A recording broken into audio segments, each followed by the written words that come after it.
ज़िंदगी के सफ़र में हमको आपकी ज़रूरत पड़ती है, सबकी ज़रूरत पड़ती है, मगर जहाँ तक मेयर और डिप्टी मेयर इलेक्शन का सवाल है, जब तक state election commission 150 municipal wards का ऑफिशियली रिजल्ट डिक्लेयर नहीं करता है, क्योंकि निरडमेट एक म्यूनसिपल वार्ड का नतीजा आने वाला है, रुका हुआ है कोर्ट के कुछ फैसले की वजह से, और उसके बाद ही ये प्रोसेस शुरू होगा मेयर और डिप्टी मेयर का।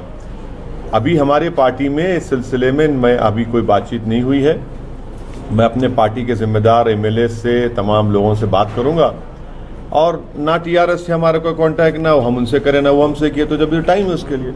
सर लेकिन ये आप बात बोलने के लिए कह रहे हैं, लेकिन सबको पता है कि टीआरएस और एमआईएम का वास्ता रहा है, चाहे लोकसभा चुनाव हो चाहे विधानसभा चुनाव, सपोर्ट करते रहे हैं और बिना आपके बनेगा भी नहीं। इस म्यूनसिपल इलेक्शन में, जीएचएमसी के इलेक्शन में रहमत कई जगह पर हम मुकाबला किए, जैसे 51 सीट्स हम लड़े, एक रहमत नगर था, रहमत नगर में टीआरएस जीत गए, हम सेकंड आए।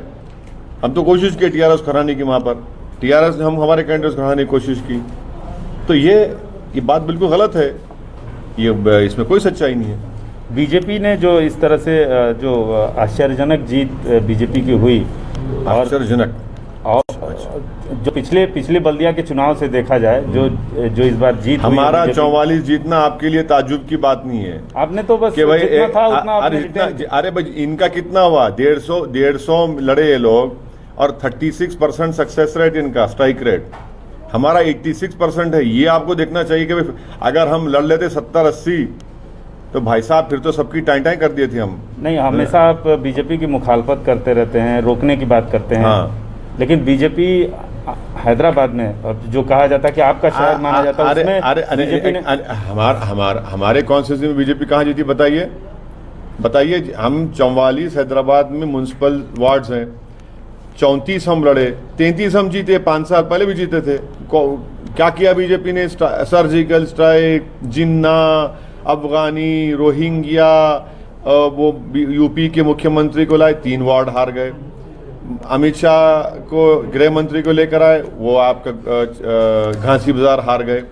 अरे इतना रीड मत करिए, ये वक्तिया कामयाबी है, ज़्यादा दिन नहीं चलने वाला है ये। अच्छा, टीआरएस के खिलाफ आप लड़ रहे थे, लेकिन एक सेकुलर पार्टी, जिसको आप सेकुलर पार्टी बोलते रहे हैं, उसकी इतनी ज़बरदस्त हार हुई है, इस पर आपका क्या कहना है? ये जनता का वर्डिक्ट है, इसमें क्या है, उसमें जनता का वर्डिक्ट है, जनता का वर्डिक्ट है। और ये Hyderabad, greater Hyderabad municipal corporation जो वर्डिक्ट है, वो किसी पार्टी के लिए मैंडेट नहीं है। हैदराबाद की जनता ने ना एमआईएम को डिसाइसिव मैंडेट दिया, ना बीजेपी को दिया, ना टीआरएस को दिया। इस मैंडेट की इज्जत करना जरूरी है, इस मैंडेट को समझना जरूरी है। तो ये जो मैंडेट आया, उस ट्रेंड को देखते हुए आपको 2023 में खतरा नहीं महसूस हो रहा है? देखिए, एक बात समझिए, जीएचएमसी यकीनन तेलंगाना का हिस्सा है, मगर जो मेनलैंड तेलंगाना है, वहाँ पर तेलंगाना की एक फीलिंग है, एक रीजनल एस्पिरेशन है, वहाँ पर बिल्कुल मुख्तलिफ पॉलिटिकल डेमोग्राफी है। और बहुत हद तक मैं ये समझता हूँ कि केसीआर उन तमाम चीज़ों का एक रिफ्लेक्शन करता है, उनकी पार्टी नहीं। अगर आप बोलेंगे आप गलत कह रहे हैं, तो मैं आपको बता रहा हूँ कि निज़ामाबाद म्यूनसिपल कॉरपोरेशन में 8-10 महीने पहले इलेक्शन हुए, जहाँ पर बीजेपी का सिटिंग एमपी है, वहाँ पर क्या मेयर बीजेपी का है, डिप्टी मेयर नहीं है। करीमनगर म्यूनसिपल कॉरपोरेशन के इंतखाबात हुए, इलेक्शन हुआ, वहाँ पर बीजेपी का स्टेट प्रेसिडेंट है, एमपी है, वहाँ पर बीजेपी का मेयर डिप्टी मेयर नहीं है। तो इसीलिए हम कह रहे हैं कि आप बहुत ज़्यादा इसको रीड मत करिए, इस डिसीजन को। मेरा मानना यह है कि आज भी टीआरएस एक फॉर्मिडेबल फोर्स है मेनलैंड तेलंगाना में।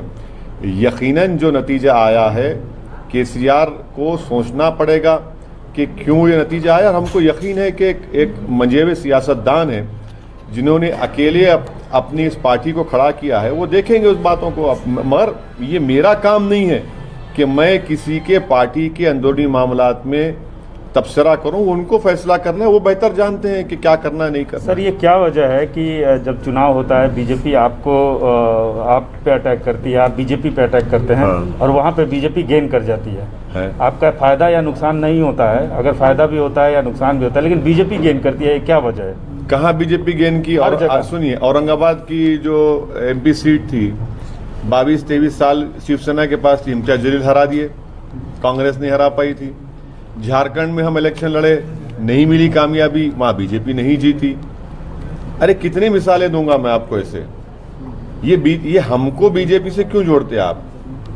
देखिए समंदर, सुनिए, सारी सियासी नहीं, समंदर के दो किनारे एक नहीं हो सकते, इतना याद रख लीजिए आप। समंदर के दो किनारे कभी एक नहीं हो सकते। तो बंगाल में भी ऐसा ही होने वाला है सर, अब बीजेपी जीतेगी, आप चुनाव लड़ेंगे। अरे भाई, अगर मेरे लड़ने से तो कोई जीतेगा कोई हारेगा, मैं भी जीतूंगा ना। ये कब से हो गया कि भाई आप ये देख कर लड़ी इलेक्शन? मैं भी हारा है, 7 सीट में हार गया, मेरे खिलाफ क्यों मैं बोलूं, शिकायत करूं, मैं छोटे बच्चे की तरह रहूं कि मैं 7 सीट में हार गया, क्यों लड़े मेरे खिलाफ? यही तो जमहूरियत की खूबसूरती है, यही तो जमहूरियत की खूबसूरती है। तो बंगाल के हमारे जिम्मेदारों से हमारी बातचीत होगी, उनसे पूरा बात करेंगे, फैसला लेकर आपको बताएंगे। बीजेपी जिस तरीके से गेन कर रही है, बिहार में भी आप चुनाव लड़े, आपको भी 5 सीटें मिली, बीजेपी जीती, यहाँ भी यही देखने को मिला। तो बंगाल में आप जैसे बोलते हैं, हर बार आप ये बोलते हैं कि वक्तिया फायदा है। नहीं, एक बात सुनिए, बिहार बंगाल में पार्लिमानी चुनाव हुए, 18 बीजेपी जीती, हम तो एक भी नहीं लड़े। क्या बोलेंगे आप? टीएमसी के नेता छोड़ के बीजेपी भाग रहे, हमसे पूछ के जा रहे हैं क्या वो? अरे हर चीज में हमको लाके आप लोग खड़ा कर देते सामने। अरे हमारे कंधे पे रखकर बीजेपी का बाजा मत बजाइए, हमारे कंधे पे रखकर बीजेपी का प्रोपेगेंडा मत करिए। और बीजेपी अगर जीत रही है तो क्यों जीत रही है भी तो देखिए। भाई आप तो मुसलमानों का सेक्युलर वोट ले रहे हैं, मगर आपका वोटर कहां भाग रहा है वो भी तो सोचिए। आप वो क्यों नहीं सोचते? जिस दिन ये तमाम जो अपने आप को सेक्युलर कहते हैं वो इस चीज को सोचेंगे, समझेंगे, प्लान आउट करेंगे, तभी जाकर बीजेपी से मुकाबला कर पाएंगे। अगर ये दिन रात 24 घंटे से असदुद्दीन ओवैसी और एमआईएम करते रहेंगे तो कोई फर्क पड़ने वाला नहीं है। करते रहिए, आप हमारा नाम लेते रहिए, हम और आगे बढ़ते जाएंगे। यानी बीजेपी भी आगे बढ़ती जाएगी। अब बीजेपी आगे बढ़ रही है तो इनकी वजह से बढ़ रही है। बिहार में इतना एंटी इनकम्बेंसी था जेडीयू के खिलाफ, और अब वहां नहीं जीतते आप, तो इसका जिम्मेदार किसको देंगे आप? अरे भाई आप नहीं जीत पा रहे तो हमको आप इनकी वजह से, तो ठीक है बोलिए, कोई बात नहीं। हैदराबाद की जनता कब तक उम्मीद करे अपने नए मेयर? अभी तो ये तो प्रोसेस उसका है, उसका एक स्टैट्यूट है, एक्ट है, उसके मुताबिक जब एक्ट आएगा, लॉ आएगा तो फैसला होगा। अगर मेयर एमआईएम के हिस्से में आता है, कोई फैसला नहीं हुआ है हमारी पार्टी में। जब बातचीत होगी, फैसला होगा, जब वक्त आएगा तब आपको बताएंगे।